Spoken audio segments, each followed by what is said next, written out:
On an ordinary Tuesday morning in the quiet town of Millfield, customers of Central Regional Bank went about their usual business, depositing checks, withdrawing cash, planning futures.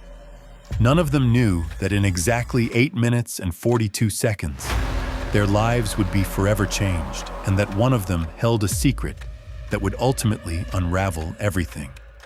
What makes ordinary people cross the line into the extraordinary? What desperate circumstances push someone to risk everything? And how does a meticulously planned heist fall apart in ways no one could have predicted? This is the story of how 3 strangers became criminals, how $217,000 disappeared in under 9 minutes, and how a single glance between 2 people who weren't supposed to recognize each other changed the course of justice forever.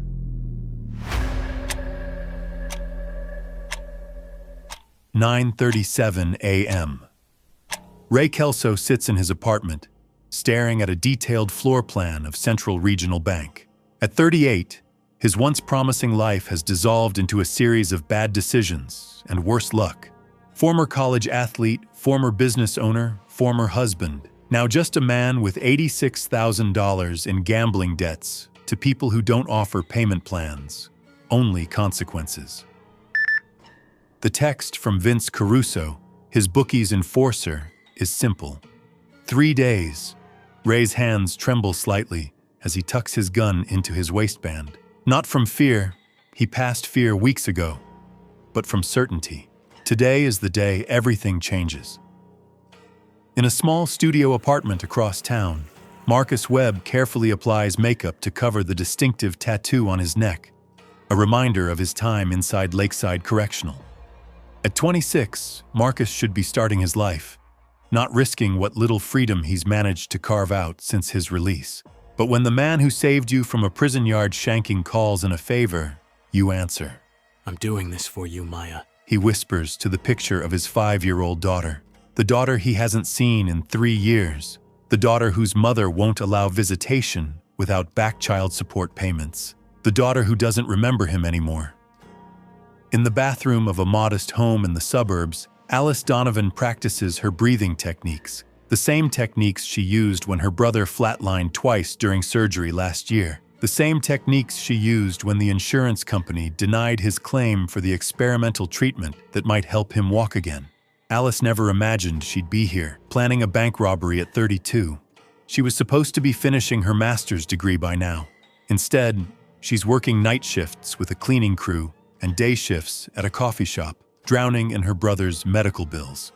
The Central Regional Bank cleaning uniform hangs in her closet. For 6 months, she's emptied trash cans, wiped down counters, and vacuumed floors, all while memorizing security camera placements, guard rotations, and manager schedules. It was never supposed to be more than a job until she found that spreadsheet in Robert Chen's trash can. 9:48 a.m. Ray goes over the plan one final time. 8 minutes, no more. We're in at 10:15, out by 10:24. Alice has disabled the primary alarm system during her cleaning shift last night. The primary system will still alert police, but response time in this district averages 12 minutes. We'll be long gone. Marcus checks his weapon, his expression unreadable. "What about the guards?" he asks hesitantly. "Frank Murphy and Darnell Williams," Alice replies. Frank is older, slower, but he's ex-police. He's the one to watch. Darnell is former military, but he's predictable. Both are armed, but neither has ever fired their weapons on duty. Ray nods. "Remember, we don't shoot unless there's no choice. This isn't about hurting people." What Ray doesn't say, what he can't bring himself to admit even now, is that he's already hurt people. His ex-wife, his parents, everyone who ever believed in him. This is just one more sin in a lifetime of disappointments. 9:53 a.m. The blue Honda Accord pulls out of the garage. Inside are 3 people connected only by desperation and a plan they hope will solve everything.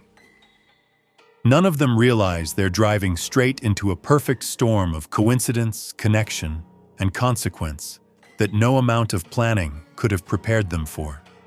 This quiet Tuesday in Millfield isn't just another day. It's bank manager Sarah Collins's wedding anniversary. 6 years with a man whose true nature she's only beginning to suspect. It's head teller Robert Chen's last day before a vacation that would have become a permanent relocation if things had gone according to plan. It's security guard Darnell Williams's first day back after bereavement leave following his mother's funeral. All these lives, all these stories, all about to collide in 8 minutes and 42 seconds of chaos. 9:58 a.m., the blue Honda Accord pulls into the parking lot of Central Regional Bank. To anyone watching, it's just another car on just another morning.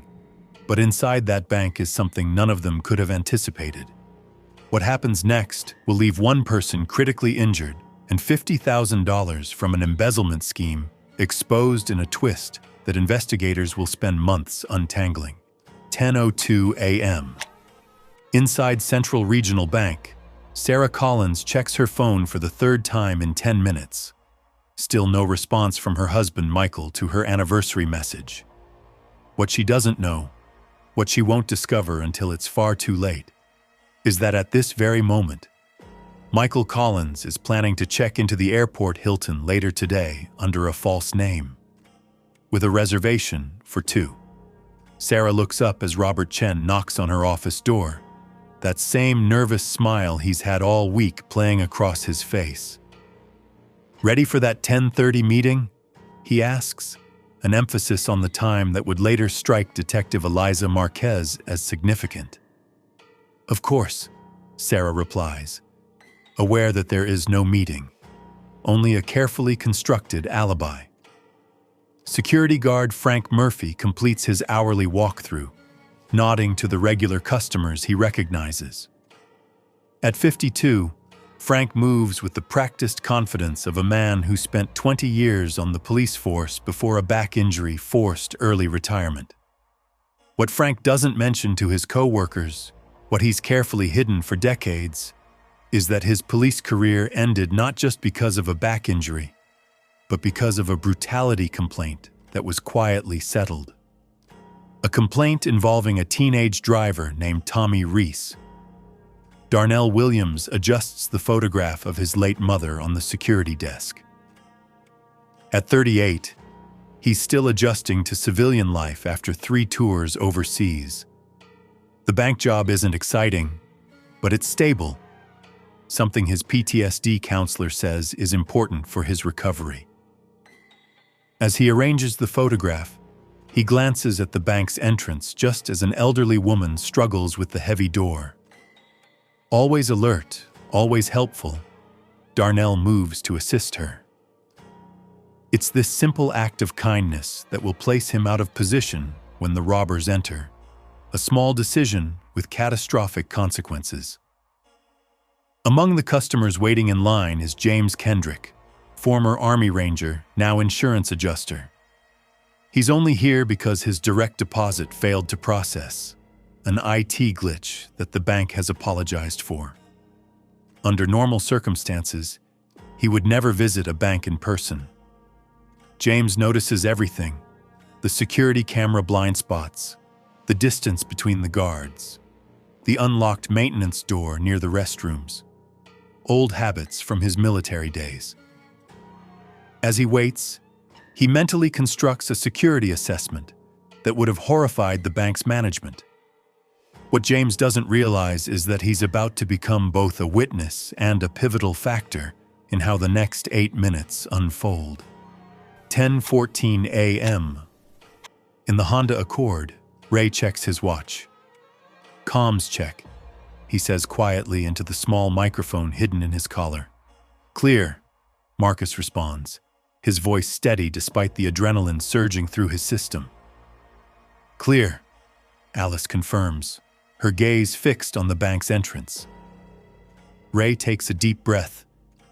"Remember, we're construction workers here to check the wiring in the electrical room. IDs are in your pockets. Names are Sam, Tony, and Lisa. We have 8 minutes. No more. In this moment, Ray Kelso isn't thinking about the $86,000 he owes to Vince Caruso. He's not thinking about the threats or the broken fingers from their last conversation. He's thinking about his father, the man who always told him he'd end up exactly here, exactly like this, and how much he hates proving him right. 10:15 a.m. 3 figures in construction uniforms enter the bank. The leader, Ray, nods casually to the security guard, almost respectfully. Marcus keeps his head down, and Alice scans the room with practiced precision. Everything is going according to plan, until it isn't. Security guard Frank Murphy stares at Ray, his expression freezing.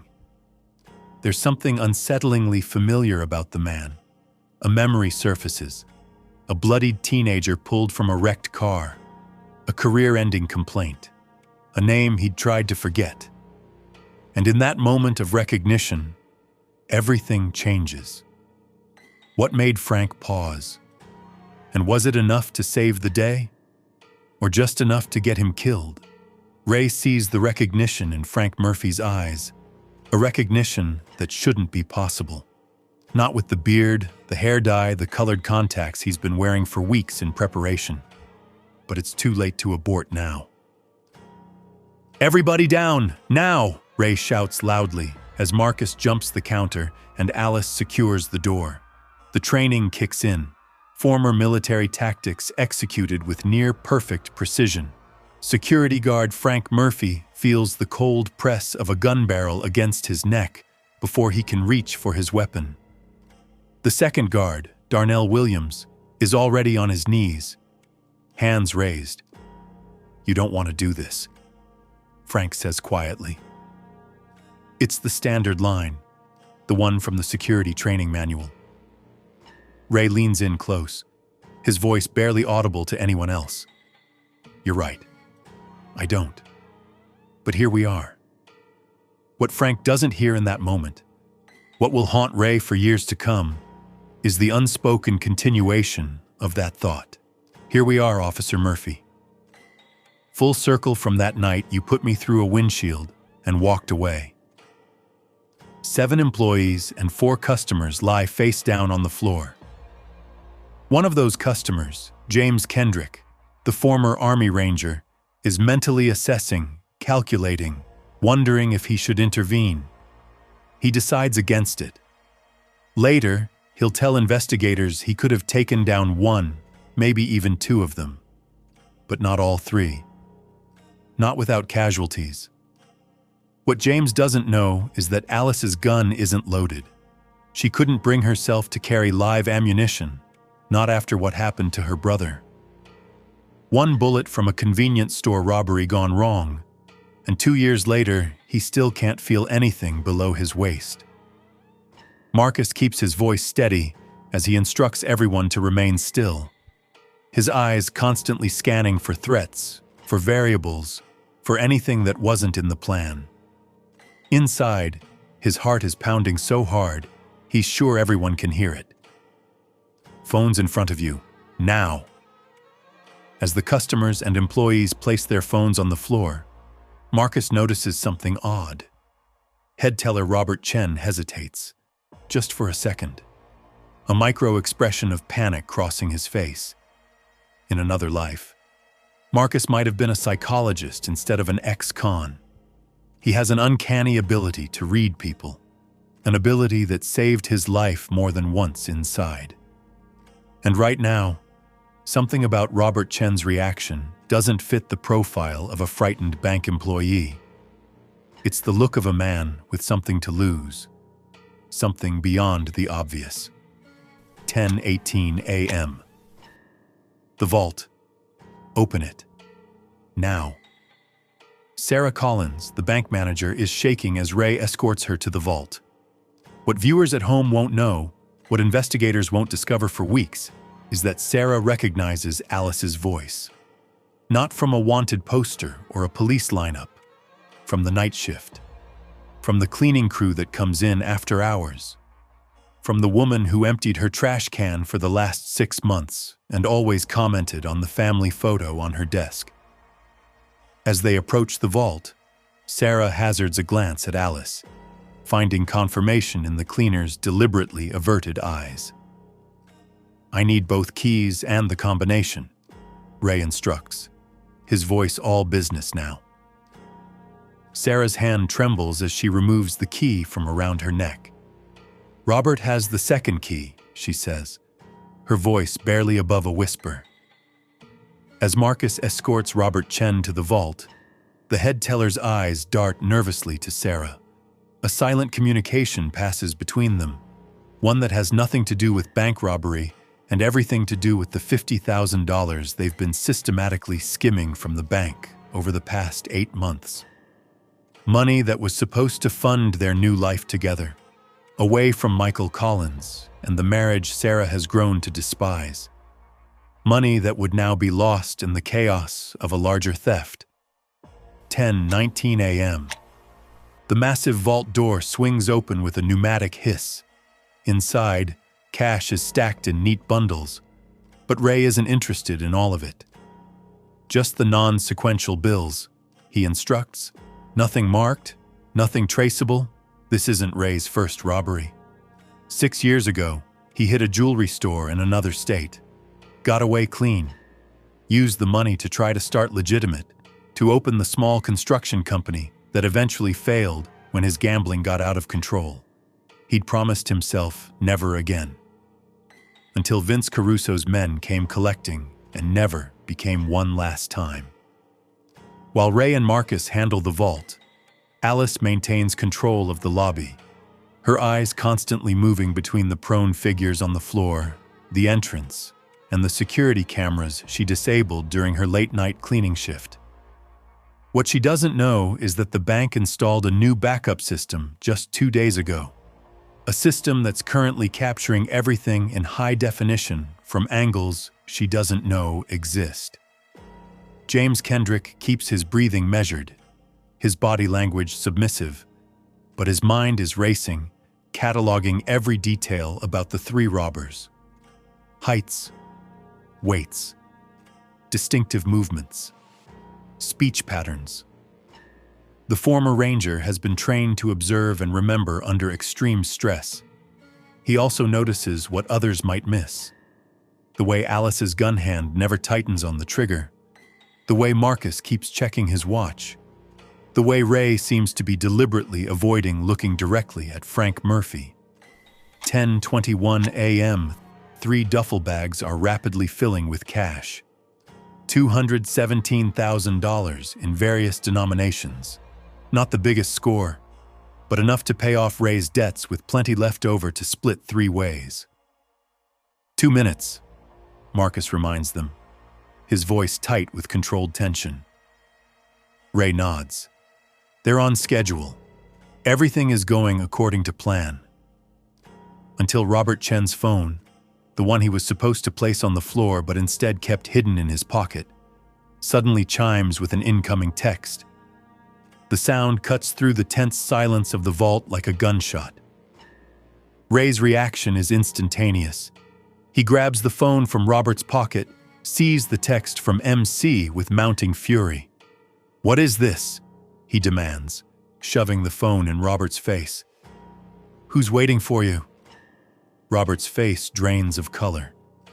It's nothing, just a meeting reminder." But Ray sees the way Sarah and Robert exchange glances, the way the bank manager subtly shakes her head, the way the head teller's shoulders slump in defeat.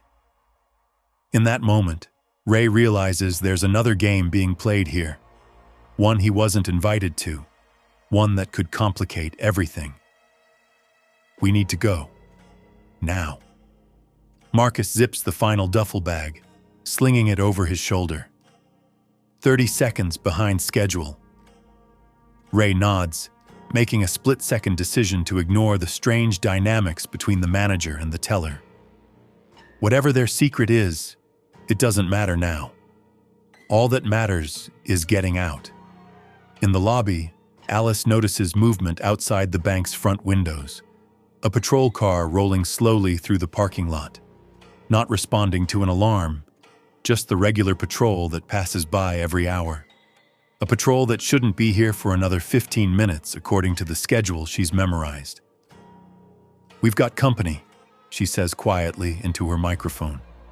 "Blue and white, front lot. Routine patrol by the look of it."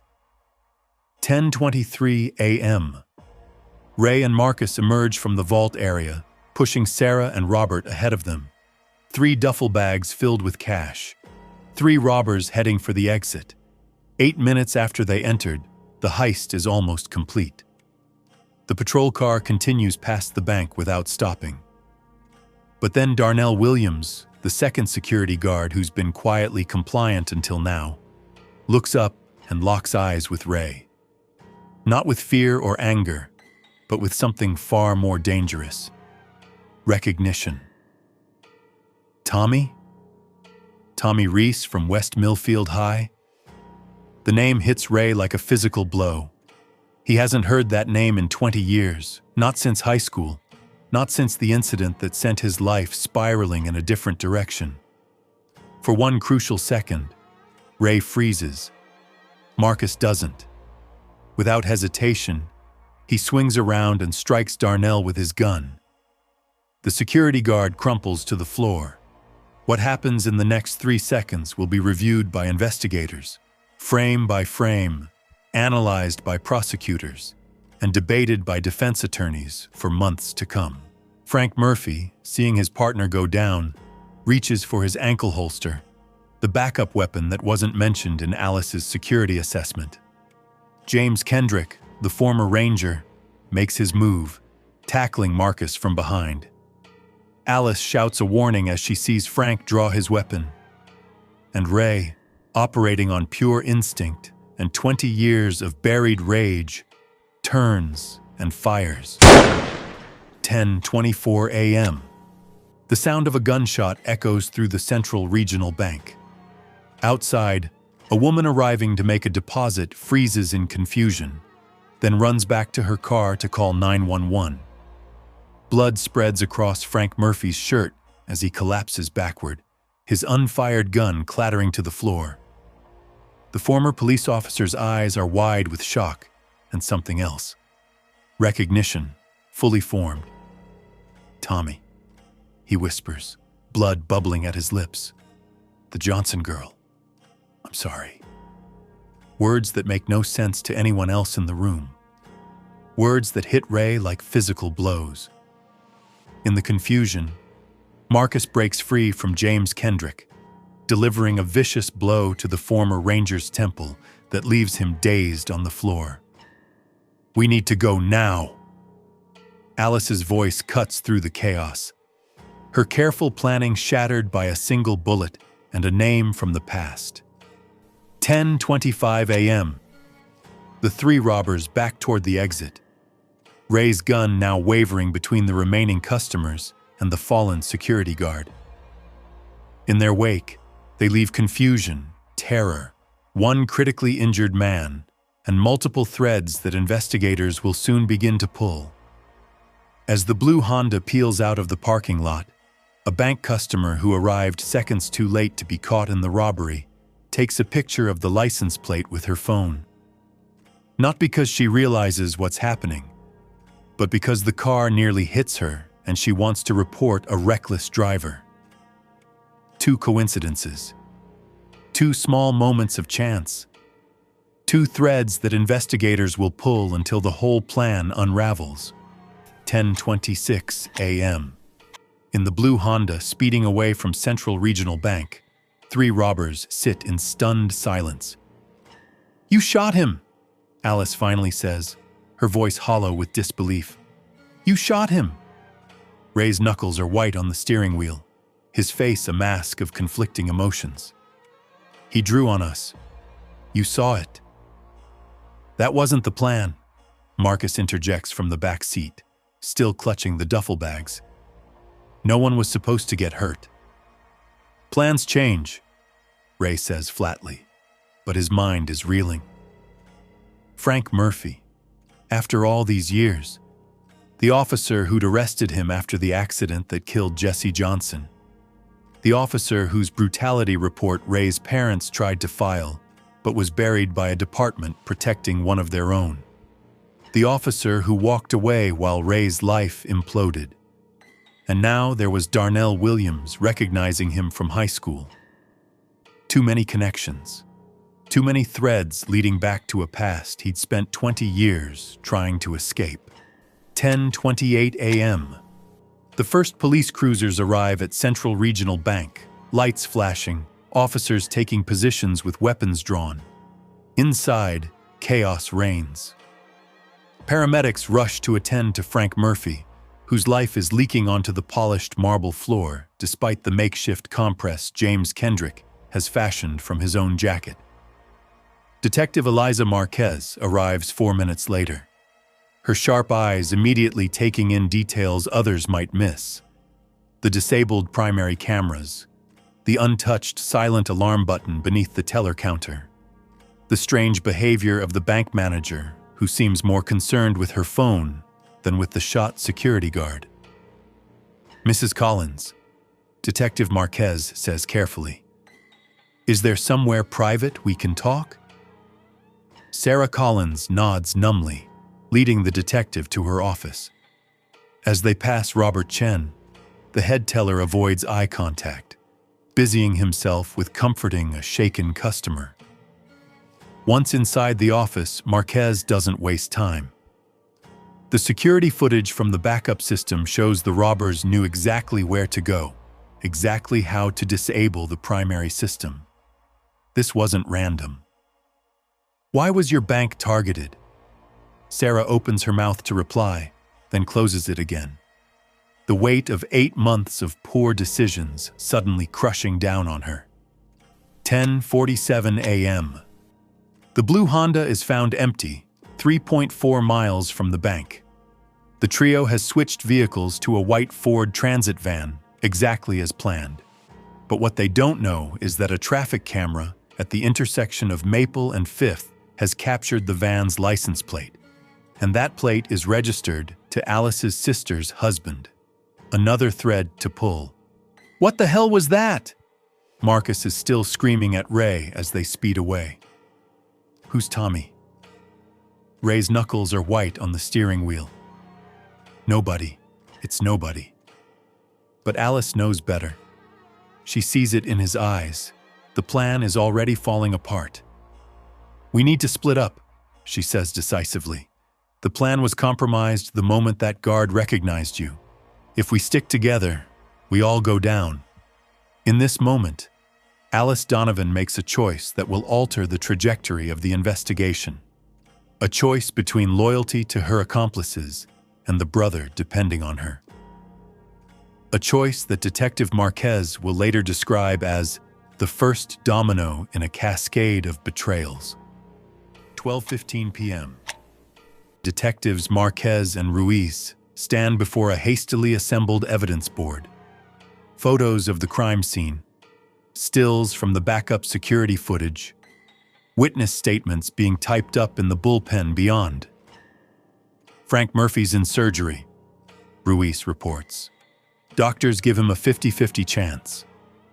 Marquez nods grimly. "What about the name? Tommy Reese? Anything come back on that?" "Nothing current," Ruiz says, flipping through a notebook. "But 20 years ago, a Thomas Reese was involved in a fatal DUI in West Millfield. Killed his girlfriend, Jesse Johnson. Guess who the arresting officer was?" "Frank Murphy," Marquez concludes, the first connection snapping into place in what will become a complex web. 3:28 p.m.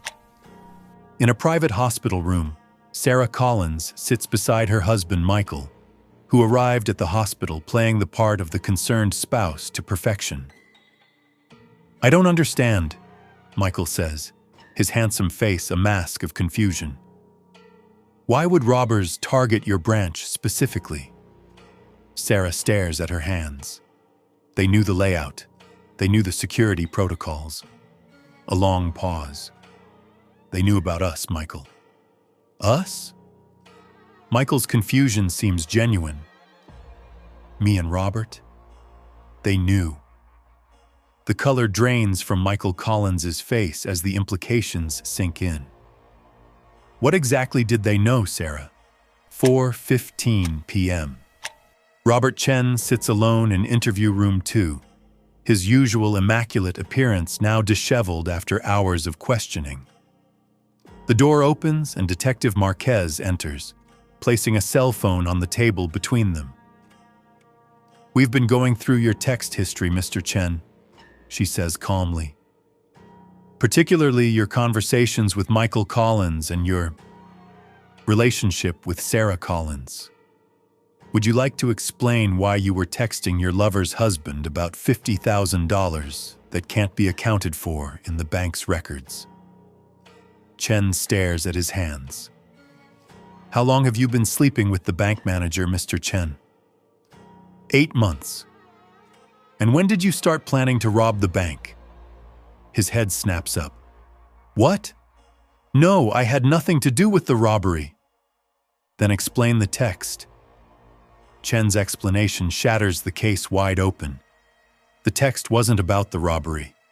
It was about the $50,000 he, Sarah, and Michael Collins had been embezzling from the bank over the past year, small amounts, systematically, hoping no one would notice.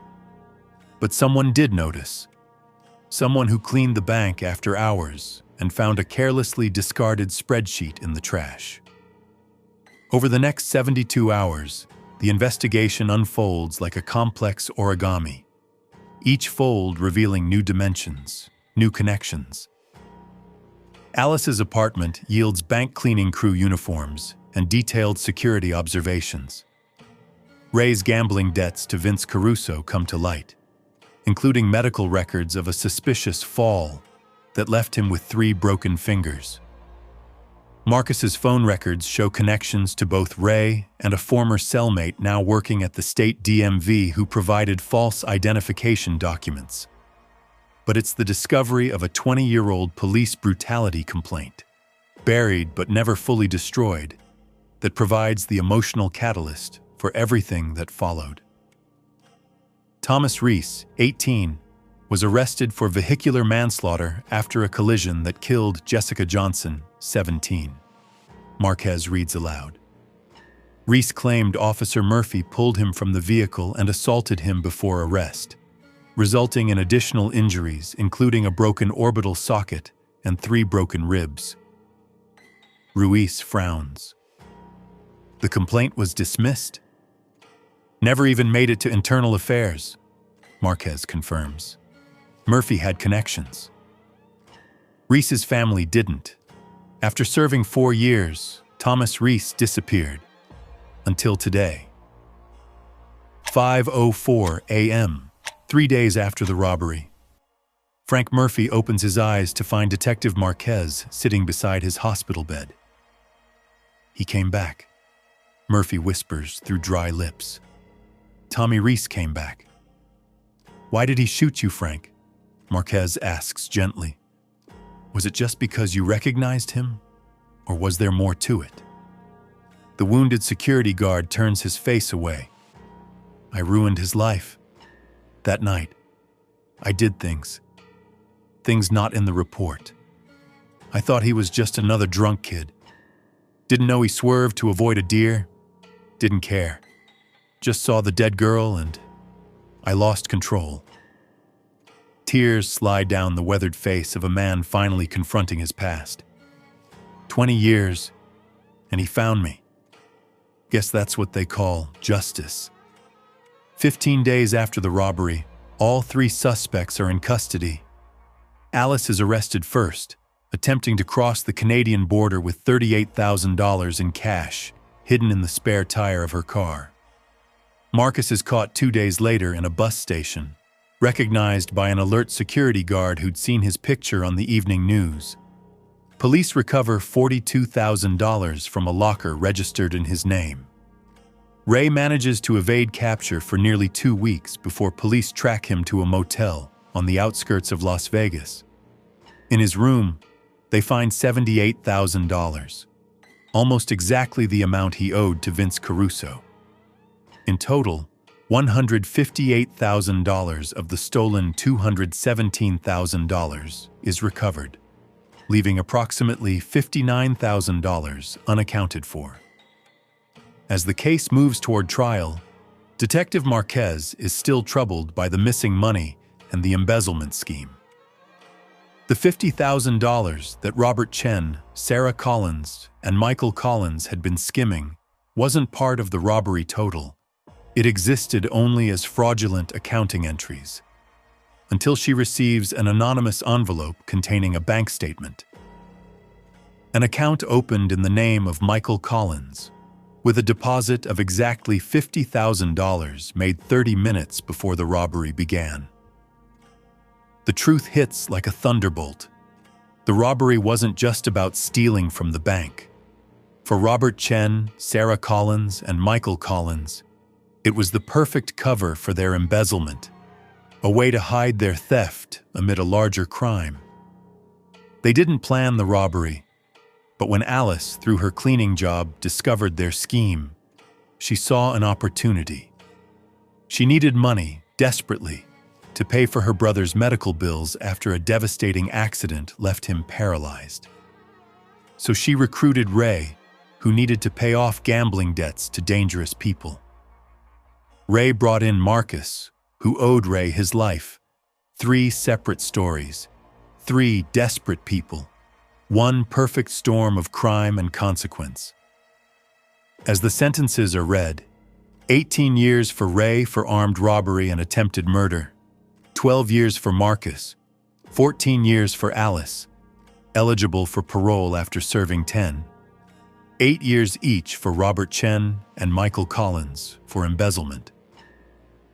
Frank Murphy, severely injured but recovering and testifying from his wheelchair, sits in the back of the courtroom.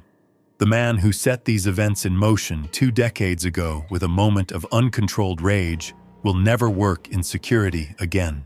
Sarah Collins, who lost her husband, her job, and her freedom all at once.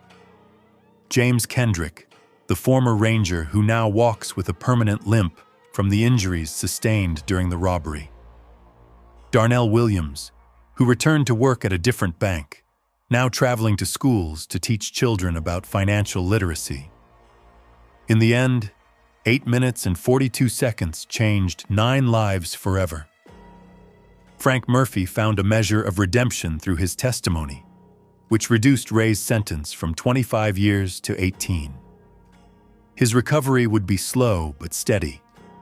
Sarah Collins divorced her husband, cooperated with prosecutors, and received probation rather than jail time. Ray Kelso finally confronted the ghosts that had haunted him for 20 years, finding an unexpected peace despite his incarceration. Marcus Webb used his time inside to earn a degree in psychology, hoping to understand what drives good people to make desperate choices. Alice Donovan served 10 years of her 14-year sentence before being paroled, returning to a brother whose experimental treatment, anonymously funded while she was incarcerated, had been successful enough to allow him to walk with assistance. And somewhere in Millfield, a young bank teller who witnessed the robbery changed the security protocols of every branch in the region.